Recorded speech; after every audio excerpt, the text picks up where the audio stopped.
안녕하세요. 강달래입니다. 지난 시간에 그 잔고 증명에 대해서 사금융 얘기를 했는데요.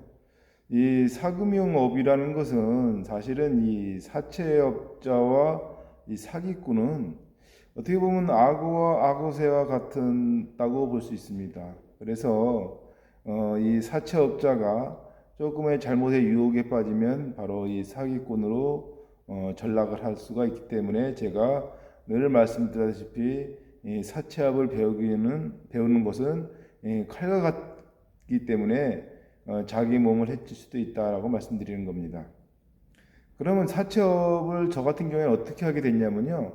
사실 저는 장애자가 되지 않았다면 사채업을 하지 않았을 것입니다. 왜냐하면 저는 그 사채업을 하는 사람들을 굉장히 경멸했던 사람 중에 한 사람이었기 때문에 제가 사채업을 할 거라고는 사실 생각도 하지 못했습니다. 그런데 아이러니하게도요, 제가 사채업을 하면서부터 주변에서 인정을 받았다는 거, 참 진짜 어이가 없죠.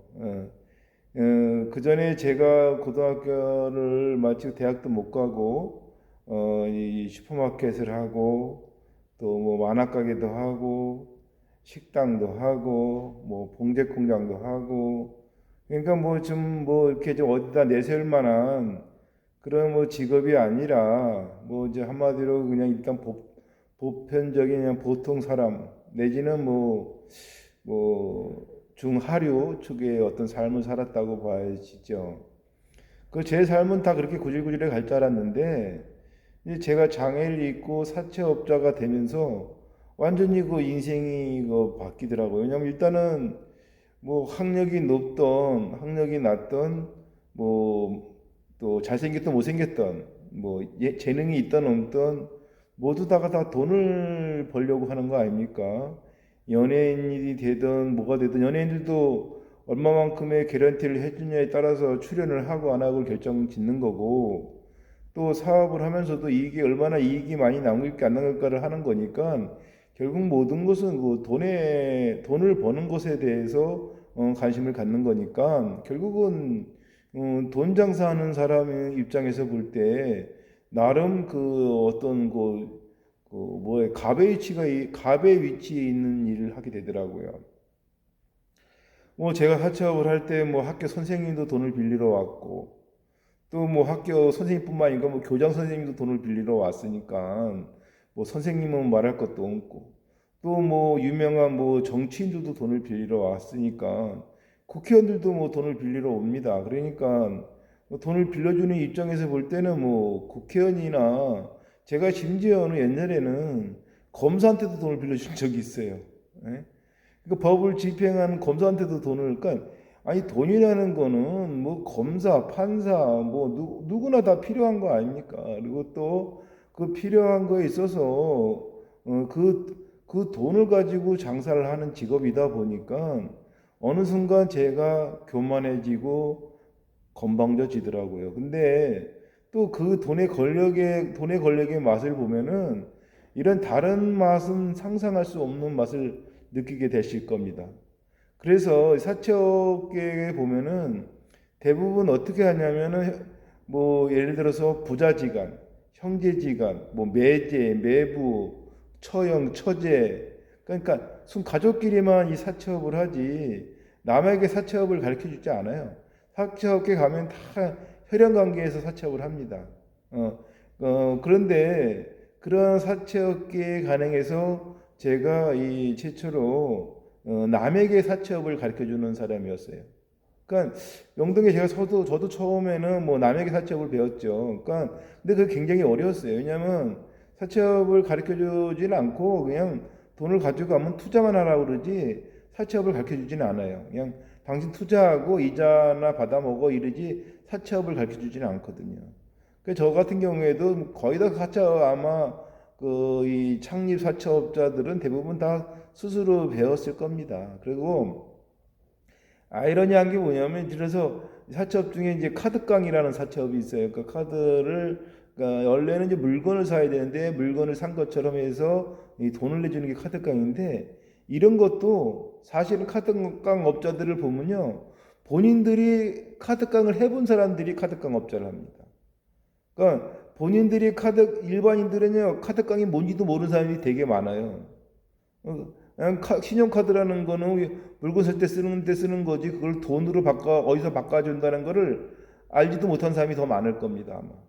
그러니까 그거는 돈이 필요해서 카드를 깡해 본 사람만이 나중에 그 카드깡 업자가 되는 거예요. 왜? 내가 그때 당시 때 이 100만 원을 빌렸는데 17%를 떼고 83만 원을 주니까, 예? 17만 원을 떼서 주니까 그게 얼마나 큰 장사를 생각을 해서 카드깡 업자들도 대부분 보면 과거에 본인들이 카드깡으로 돈을 써본 사람들이 이게 큰 사업이나 알고 나중에 자기가 돈이 생겼을 때 카드깡 사업을 하는 경우가 많아요. 차차차도 마찬가지야. 차차차도 자동차 담보 대출도 본인들이 자동차를 담보로 돈을 써본 사람만이 이 자동차 담보 대출의 묘미를 아는 거지. 차라는 것을 내는 운송 수단으로 알았고 밥벌이 수단으로 알았는데 그걸 맡기고 돈을 빌려보지 않아 본 사람은 차차차가 그렇게 이익이 많이 남는다는 걸 몰라요. 그러니까 본인들이 차를 담보로 돈을 빌려본 사람만이 그 차차차의 고금리의 맛을 알아서 결국은 차차차 대출을 하는 거거든요. 뭐 다 거의 다 그래요. 이 사금융 세계가 다 그래요. 전세담보대출도 마찬가지고 일수방도 마찬가지. 일수방이 뭐냐면은 그 방을 얻어서 돈이 없는 애에게 그 방을 일수로 받고 방을 빌려주는 거거든요. 근데 그 이자가 얼마나 세냐면 그 일반 뭐 법정 문제는 뭐 저리 가라죠. 그러니까 그런 게 바로 이 사금융이 이 블랙홀 같은 게 빠져드는 그런 마력이 있어요. 그래서 본인들이 이제 그렇게 일수방을 써본 사람만이 나중에 돈을 벌으면 그 일수방 사업이 좋다는 걸 알죠. 아닌 사람들은 어떻게 하냐면 누가 그런 방을 얻냐 그러죠. 카드깡도 마찬가지예요. 카드깡을 안 해본 사람은 누가 그 카드깡을 하냐고. 그런데 세상은요 넓어요. 세상에 별의별 사람이 다 있지 않습니까? 그 별의별 사람을 다 모아놓은 특정 사람들만 모아놔도 몇천 명, 몇만 명, 몇십만 명이 되는 게 이 사람들 세상 살아가는 군상들 아닙니까? 우리가 보편적인 사고를 가진 사람들도 많지만 보편적인 생각을 안 가진 그 부류들도 엄청나게 많습니다. 그러니까 지금도 우리나라의 국민도 그렇지 않습니까? 뭐 거의 반반으로 나눠져서 진보와 이 보수가 있고 또 진보 내에도 이 급진이 있고 또 이 거기에 또 좌익도 있고. 그러니까 진보라고 해서 다 뭐 진보적 생각을 갖는 게 아니라 거기에는 또 다른 세계의 또 부류들이 있죠. 급진적인 부류들이 있고 또 그 부류 중에 외에는 또 더 급진적인 부류들, 사회주의를 떠나서 뭐 공산주의까지 신봉하는 아마 부류들도 있을 거예요. 진보에도. 보수주의도 마찬가지죠. 보수주의도 그런 단순하게 정상적인 어떤 이 보수의 가치가 아닌 진짜 뭐 수고 꼴통적인 어떤 그런 보수들도 있죠. 그러니까 이런 것처럼 근데 그 무리들이 적습니까? 엄청나죠. 그래서 이 돈에 버는 세계에도 마찬가지로 뭐 카드깡 사람도 엄청 많습니다. 사실은 뭐 또 이 차차차 대출 지금도 자동차 담보 대출 하는 사람들이 엄청나게 많아요. 뭐 가난한 나라님도 못 맞기 때문에 그렇다고 보고요. 또 일수는 어떻습니까? 일수도 뭐 지금 시장 바닥에 재래시장에서는 아직까지도 일수 도장을 찍고 있는 영세상인들이 수천 명, 수만 명, 수십만 명이 될 겁니다. 그런 사람들에게는 은행에서 빌려주는 건 그림의 떡이에요. 그런데 그런 거를 하는 사람들도 과거에 그렇게 돈을 빌려받거나 돈을 융통해 본 사람만이 그 시장성을 알지, 그렇지 않은 사람들 제가 이렇게 얘기해도 저 사람이 무슨 얘기하나 딴 나라 얘기하나 할 겁니다. 앞전 시간에 제가 잔고 증명 얘기를 할 때 이 1억에 100억 가지고 1억 번다 그러면 아마 어떤 분이 귀신 시나리 까문 소리를 하고 있다라고 생각하실 거예요. 근데 실질적으로는 2억 버는 사람도 있어요. 1억은 제가 아주 보편적으로 얘기한 거야. 그리고 또 이 카드깡도 마찬가지로 17%가 아니라 20% 받는 사람도 있어요. 뭐 15% 받는 사람도 있지만 우리가 이 근본만 있습니까? 이 꽁지라고 노름돈 빌려주는 시장도 있어요. 노름돈 빌려주는 시장은요 하루 일할입니다. 하루 일할. 오늘 100만 원 빌려주면 내일 110만 원 갚아야 돼. 예? 그럼 열흘만 되면 110만 원, 200만 원 되는 거잖아요. 그러니까 이런 거는 일반인들은 할 수 없는 그쪽 좀 건달 세계에서나 할 수 있는 거죠. 근데 거기에 뭐 나라에서 뭐 이자 제한법 24%가 통합니까? 어? 주먹은 가깝고 법은 뭔데 그게 되냐고요. 그게. 그러니까 그것도 법으로 어떤 규정을 지키려는 사람들이나 그게 가능한 거지. 법을 무시하는 사람한테는 뭐 무서울 게 뭐 있습니까? 요새 뭐 그 이 추미애 그 법무장관 법 무시하고 가지 않습니까? 뭐 규칙도 없고 룰도 없잖아. 자기 그냥 하는 대로 가잖아요. 깡패들도 똑같아. 어? 법이 뭔 이자 제한법이 뭔 의미가 있어? 예? 이자 제한법을 지킵니까? 그러면 그런 사채 그 걔네들은 이제 사채업자라기보다는 이제 깡패 새끼들인데 이 걔네들이 그런 거 노름하는 놈들이 노름돈은 뭐예요? 원래 법에는 노름돈은 빌려줘도 안 갚아도 되게 돼 있어. 근데 실제로는 어때요? 노름빚 빌려놓고 안 갚아봐. 어디 하나 손모가지가 부러지지. 예? 손모가지 부러지니까 잘 잘라내지 그냥. 그러니까 그 이론과 현실이 그렇다는 거예요. 그러니까 그거를 갖다가 그러면 왜 경찰에 신고하지 않냐? 신고해봐. 그게 신고가 되나? 체계에서는 신고하게끔 돼 있지. 그 법에는 그 돼 있죠. 왜 현실은 아니야? 그런데 그 현실이 아닌 거를 잘 모르는 사람들이 많으니까 넘어가는 거고, 다음에 그 지키려고 하는 사람은 그만큼 이제 피해를 보는 거죠. 그래서 이 사채 세계도 그 아까 그 어두운 면 영화에서 보면 뭐 신장을 뭐 팔고 이런 어두운 면도 있지만 그거는 범죄고요. 제가 말하는 사채 시장은 그러한 그 범죄 사채를 말하는 게 아니라 그 이 좀 뭐라 그럴까요? 틈새 시장 또 이 미처 그 이 제도권 금융에서 해주지 못하는 거 구슬이 서말이어도 꺼야 보배라는 말처럼 당장 급하고 절실한데 오죽했으면 그 신장을 판다고 그러고 신체 포기약서를 쓰고 돈을 빌리겠습니까? 그냥 의지인 거예요, 의지. 그 정도로 내가 절박하다. 근데 그렇게 의지가 아무리 절박하다고 해서 제도권 금융에서 돈을 빌려주는 일은 없습니다. 예를 들어서 이제 우리 어머니가 예를 들어 아프다. 그러면 이제 병원에 가야 되는데 수술비가 없어. 그래서 은행에 가서 아무리 하소연해도 은행에서 돈을 빌려줄 수 없죠. 왜? 은행 직원들은 자기 돈이 아니에요. 자기 돈이 아니니까 규정대로 줄 수밖에 없는 거야. 심적으로는 안타깝지만 빌려줄 수가 없는 거죠. 은행에서는. 당연히 시스템으로 빌려주는 거니까. 근데 사채업자는 아니죠. 사채업자 시스템이 아닙니다.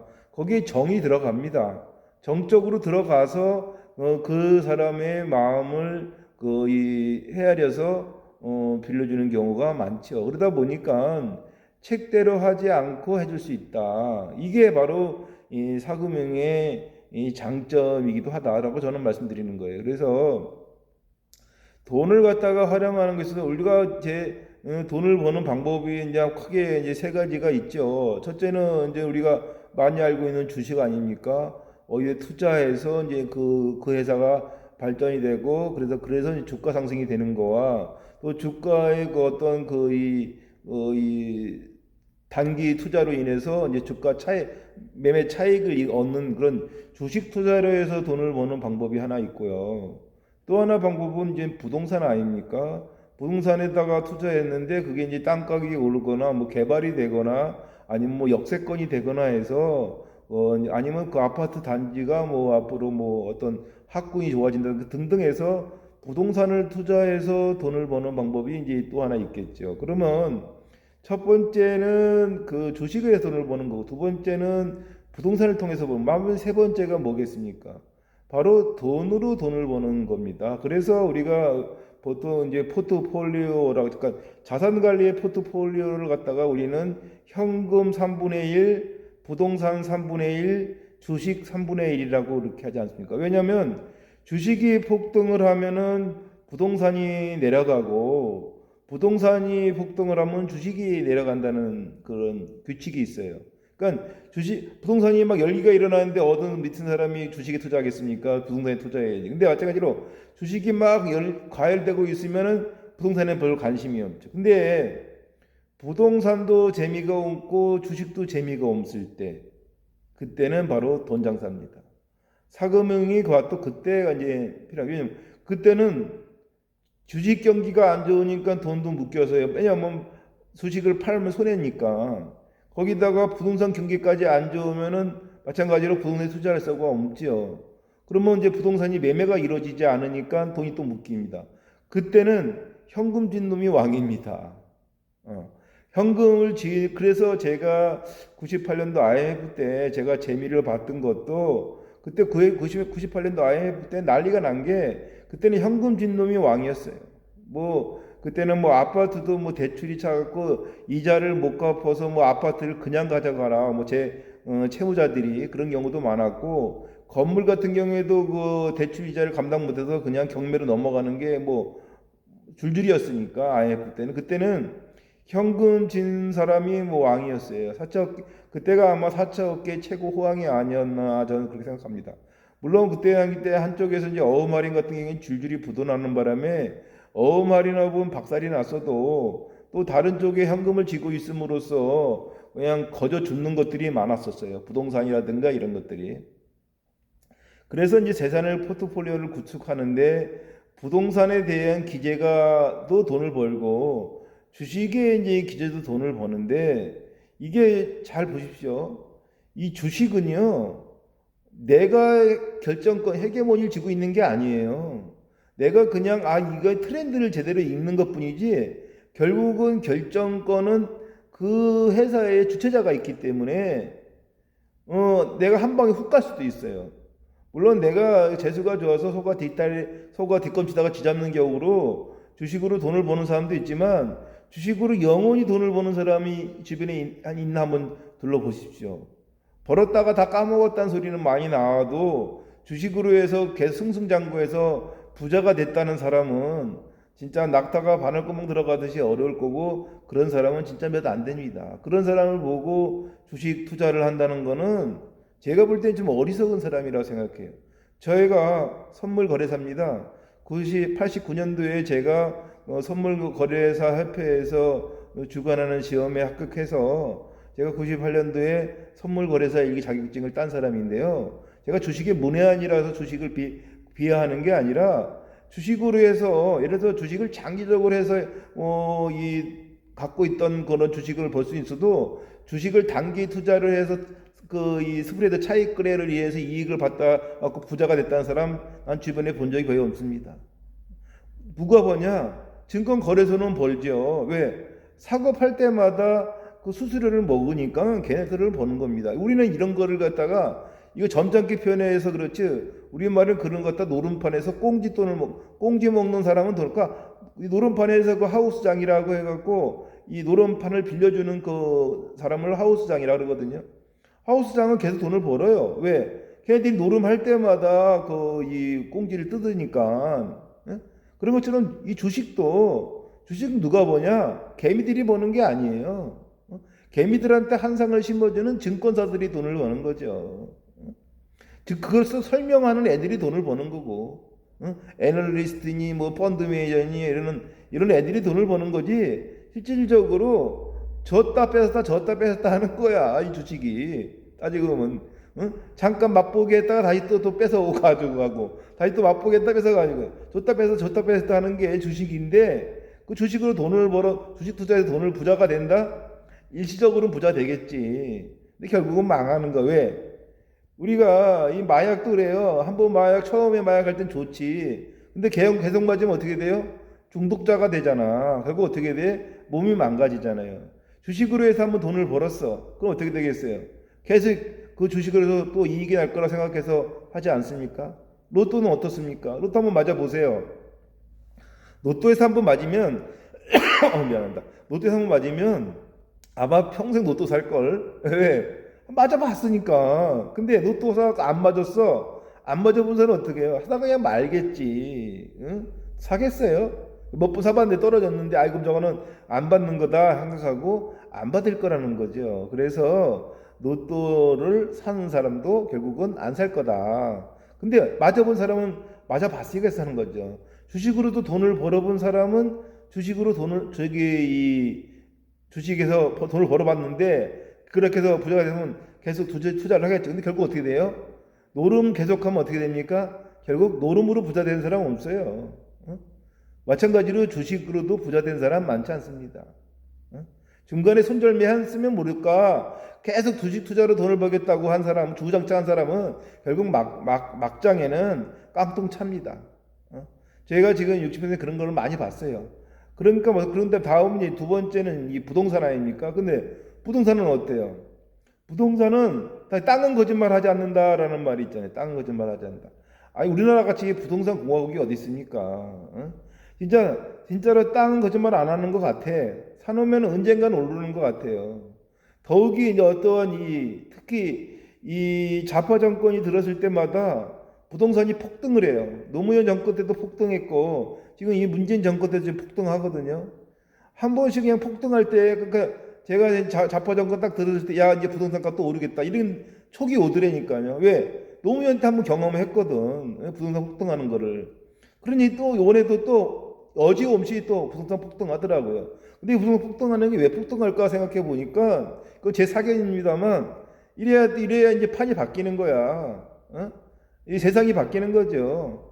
그래서 이뭐 정권도 뭐 마찬가지로 이 수도도 이제 세종으로 옮기면 거기 또 땅가격 폭등하죠. 그러니까 제가 옛날에 이 노무현 정권 때 그 마곡지구 그쪽 막 땅 부동산 막그 농사 짓던 사람들이 술지에 막 수십억, 수백억 토지 보상 받으니까 진짜 뭐 이 장난이 아니었죠. 마찬가지로 지금도 저쪽 뭐 어디입니까? 저쪽 양주 다음에 평택 다음에 김포 논두렁 밭두렁들이 다 초고층 아파트가 들어서면서 진짜 이게 부동산 투자해서 열심히 일해서 돈을 버는 세상 한 것보다 부동산에다가 투자 못한 게 병신인 세상이 돼버리고 열심히 일하는 것보다 그게 로또예요. 그게 요행이야. 그러니까 요행을 조장하지 않는다고 하지만 결국 요행을 조장하는. 그래서 부동산으로 돈을 벌으니까 열심히 일해서 돈을 버는 사람들은 병신이야. 그냥 어떻게든지 뭐 요새 영끌이라 그래갖고 영혼까지 끌어모아갖고 부동산 사라는 말이 있잖아요. 그게 이 말이야 똥입니까? 근데 그걸 현실을 직시해야 돼. 비판할 필요도 없어. 아마 이 좌파 정권 들어서서 이 부동산 오른 서울 시민들은 땡큐라 그러죠. 김현미 교통부 장관한테. 아 졸지에 그냥 이 좌파 정권 들어서서 몇 년 사이에 집값이 작게는 몇 억에 많게는 뭐 한 10억대까지도 막 올랐는데 이런 고마운 정권이 어디 있어? 근데 이 부동산 투자가 그래서 돈을 버는 거죠. 부동산 투자가 우리 땅이 적고 인구는 많다 하지만 우리 땅이 원래 많아요. 커요. 한번 지방을 다녀보십시오. 저 전라도 지역 가보십시오. 그냥 허벌판인데 그런데 집이 뜨문뜨문 있고 여기 초밀집 경기권에만 인구들 다 때려 넣어서 마치 우리나라 땅이 작은 나라인 것 같이 우리나라 땅이 왜 작습니까? 큰 땅입니다. 근데 개발을 그렇게 균형적으로 못하고 있다는 거죠.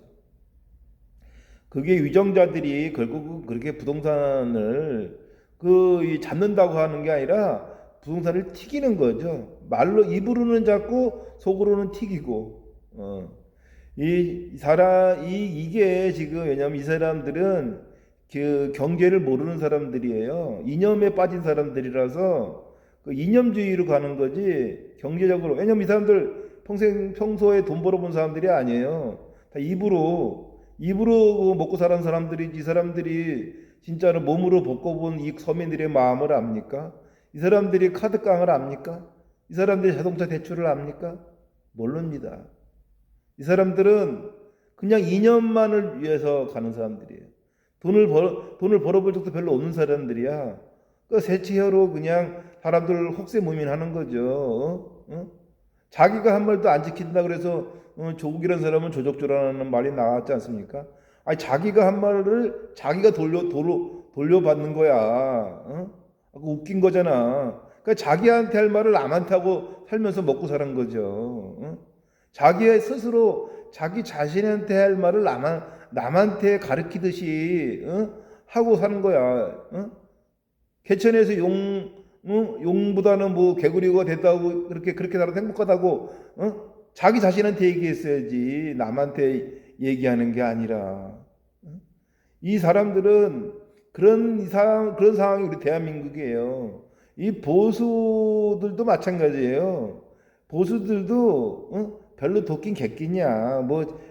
이 좌파만 나무랄 것도 못해요. 똥무댕 거 겨무댕되지 뭘 한다고. 보수도 어떤 만약에 명확하게 이 정통성을 지켰다 그러면 왜 이렇게 아무리 옳은 소리를 해도 국민들이 그게 수긍을 하지 않겠어요.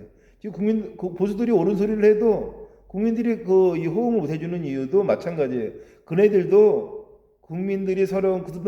똑같이 카드깡 안 해봤고 자동차 대출 안 해봤어. 안 해본 건 똑같은 것들이야. 뭐 진보 정치인이나 좌파 정치인이나 서민들을 주댕이로만 위하지 실질적으로 주댕이려는 건 지네들 자신들을 위해서 사는 거죠. 그래서 제가 뭐 사고민 얘기하다가 이상하게 좀 핀도가 나갔는데 여하튼 이 정치라는 하는 것들은 다 지 자신들한테 할 얘기들을 국민한테 해서 팔아먹는 것들이고 그런 거를 위해서 국민의 생활만 괴롭고 힘들어진다라고 저는 생각합니다. 제가 이 사채업을 하는 것도 제가 자랑하는 건 아닙니다. 그렇지만 이 사채업을 제가 지금 현재 사채업자도 아니고요. 과거에 이제 했던 거를 그냥 넋두리 늘어놓는 겁니다. 왜냐면 이런 세계도 알면은 좋을 것 같아서요. 그래서 앞전에 말씀대로 부동산으로 돈을 버는 방법은 영원히 지금까지는 불변인 것 같아요. 그리고 그렇게 해서 부자가 된 사람들이 많이 있고 주식으로 해서 부자 된 사람은 많지 않아도 부동산 투자해서 부자가 된 사람들은 많습니다. 그럼 그게 이제 재테크의 이제 어떤 정수라 볼 수 있는데 이것도 한계가 있죠. 그거는 어떻게 이렇게 좌파 정권이나 들어서 그럴 때는 한 번씩 개발 호재로 인해서 확 부동산 오르는 거지. 매년 어느 정권이 들어서든지 부동산이 오르고 그러는 건 아니에요.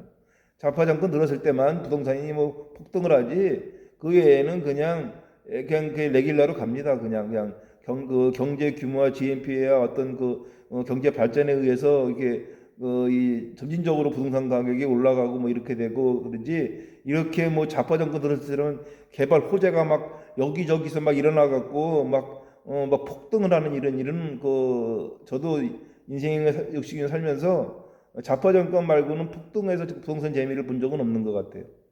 그러면 이제 마지막은 뭐냐면 이 현금 장사입니다. 이 현금 장사가 제가 볼 때는 제일로 리스크가 없는 장사가 현금 장사라고 봐야죠. 물론 부동산처럼 폭등을 해서 큰 이익을 남기는 일은 없을 수 있지만 결국 나중에 보면은 현금 장사가 부동산 튀기는 것보다 주식 튀기는 것보다 훨씬 수익을 많이 갖다 준다는 건 제가 자신 있게 얘기할 수 있습니다. 한번 보십시오. 우리가 10억을 가지고 사금융계에서 10억을 가지고 움직이면 사금융계에서 최하 아무리 못해도 나라에서 인정해 준 게 24% 아닙니까? 그러면 10억이 4년이 되면은 20억이 되는 거예요. 20억 좀 더 되죠. 복리로 계산하면은 한 3년 정도만 10억 가지고 굴리면 한 3년 정도 되면 20억 됩니다. 근데 10억짜리 건물이 3년 후에 20억이 됩니까? 안 되잖아요. 요번 좌파 정권 들었을 때 이런 김현미 이런 국토부 묘상한 장관 하나 나타나면 모를까? 10억이 3년 후에 20억이 될 일은 20억짜리 부동산 될 일은 없어요. 주식은 가능하죠. 주식은 10억 어느지 샀는데 3년 후에 그 주식이 20억이 될 수는 있습니다. 주식은. 그렇지만 부동산은 그렇게 될 수가 없어요.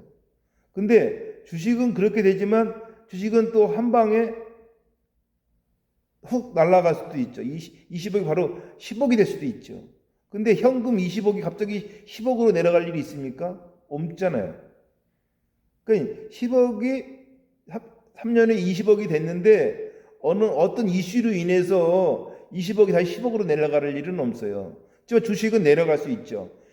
주가 가치가 20억으로 올라갔고 좋아서 막 신나게 술 먹고 마시고 그랬는데 어느 날 그 회사가 어떤 이슈로 인해서 상장 폐지가 된다든 그러면 어떻게 돼요? 종이로도 변해, 종이로도.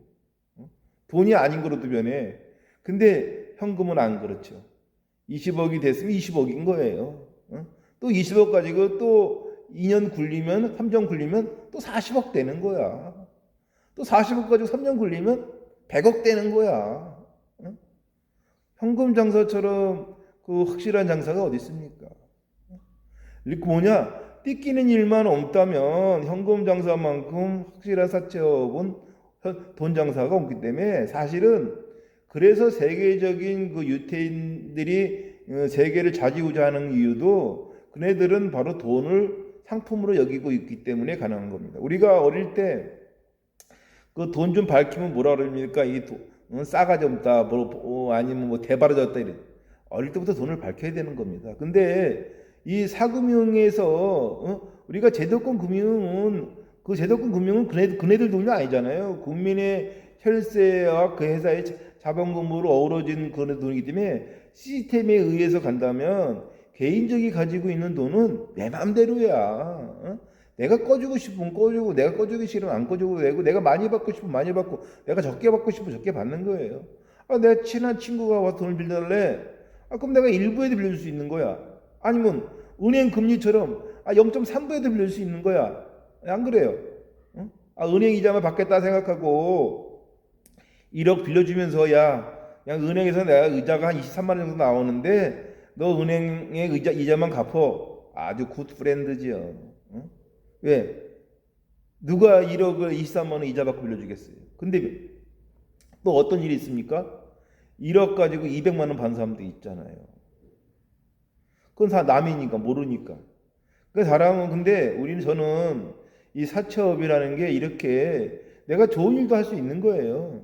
꼭 나쁜 일만 하는 게 아니라 좋은 일도 할 수 있고 또 이 사채업의 이 종류 중에 아까 제가 이 잔고증명 저번 시간에 잔고증명을 얘기했는데 잔고증명 말고도요. 제가 말한 대로 이런 카드깡 같은 경우에도 이거 수익 장난 아닙니다. 이건 연 24%가 아니에요. 일수도 마찬가지예요. 일수가 연 24%입니까? 아니에요. 우리가 이 돈 장사를 갖다가 경외시할 때 나중에 그 돈 때문에 눈물을 흘리는 일이 생깁니다. 그래서 돈 장사를 좀 배워놓는 건 괜찮습니다. 저는 그래서 돈 장사를 좀 많이 좀 배우고 싶어 하는 사람한테 많이 가르쳐줘서 저한테 사채업을 배워나간 친구가 한 300명 정도 되는 것 같아요. 저는 가르쳐줘요. 그냥 일수가 뭐냐 가르쳐줘. 잔고증이 뭐냐 가르쳐줘. 카드깡 가르쳐줘. 다 가르쳐줘요. 그냥 다. 채권이 뭐냐, 채권 할인하는 거 어떻게 하느냐 다 가르쳐줍니다. 솔직히 채권 할인 같은 경우처럼 진짜 이 사채업계에서 보이지 않는 환율 장사가 어디 있습니까? 상품권하고 똑같죠. 상품권 세계에서 연 24%의 금리가 무슨 똥 바르는 소리냐 이거야. 이건 말도 안 되는 얘기예요. 왜냐면 사채업계에서 상품권 할인업이요. 0.05리 장사예요. 그러면 0.05리 장사니까 열흘이면 5리 장사 아닙니까? 그럼 10일이면 5일의 장사니까 20일이면 일부 장사가 되는 거야.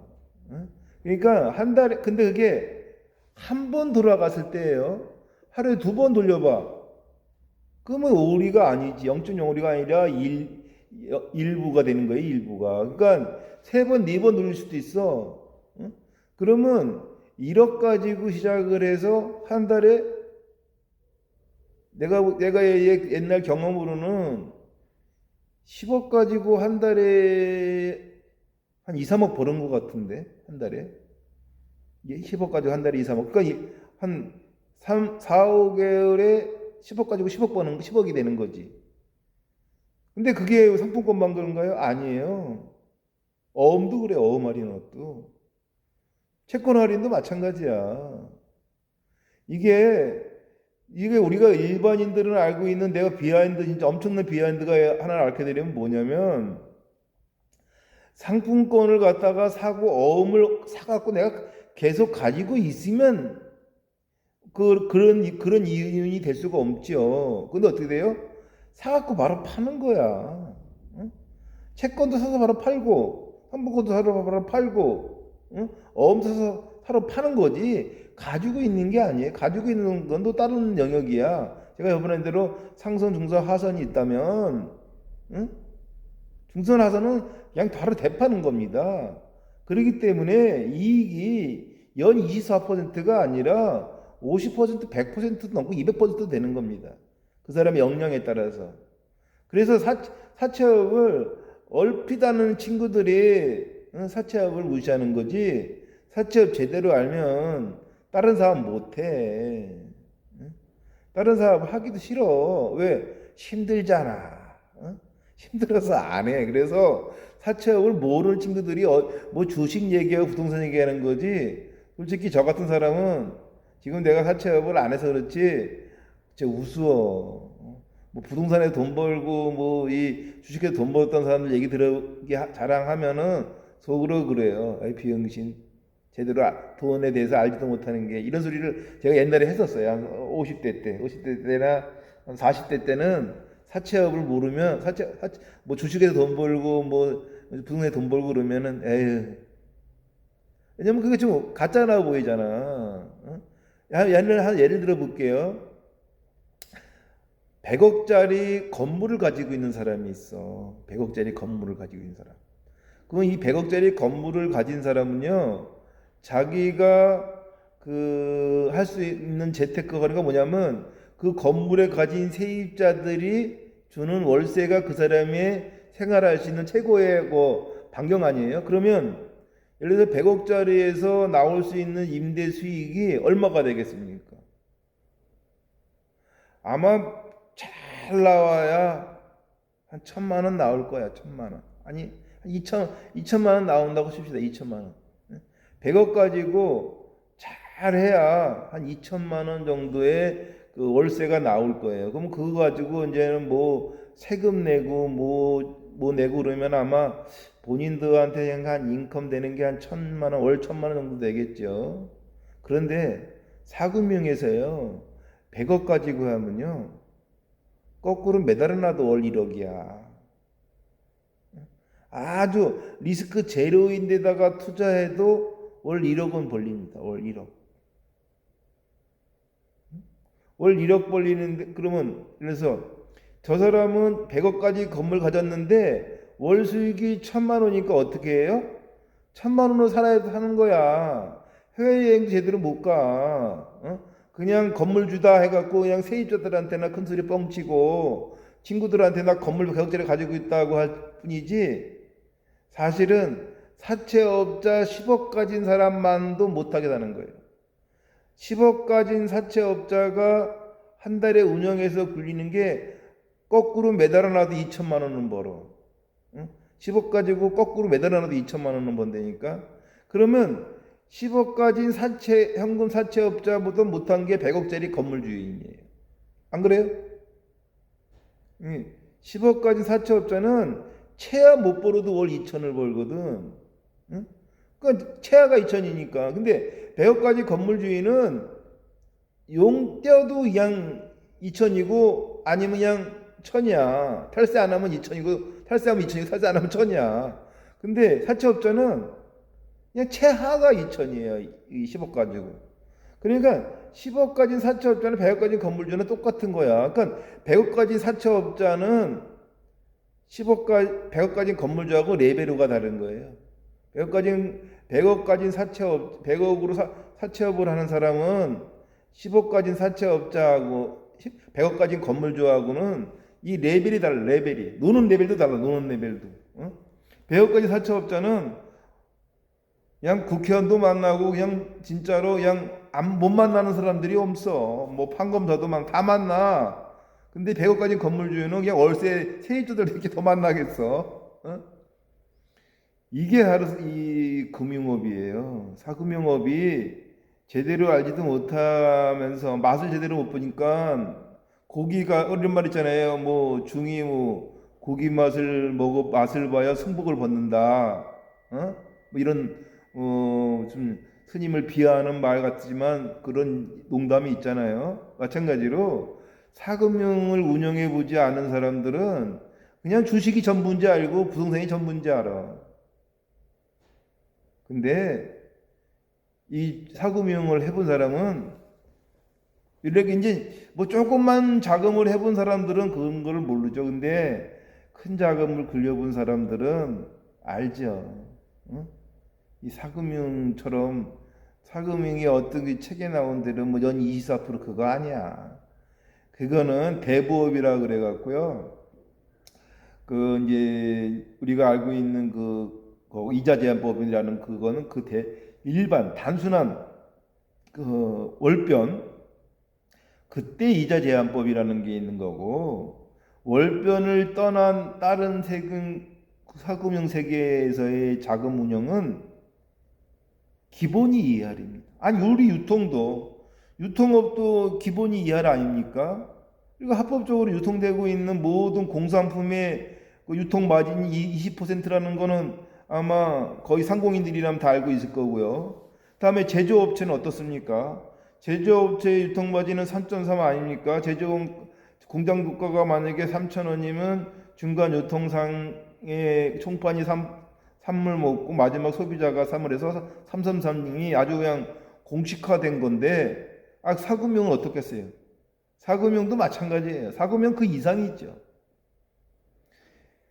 이 땡 시장이라고 해서 지금 그 양평동에 가면은 거기 그 땡 처리하는 이 도매상들이 아주 엄청나게 줄이 쭉 있어요.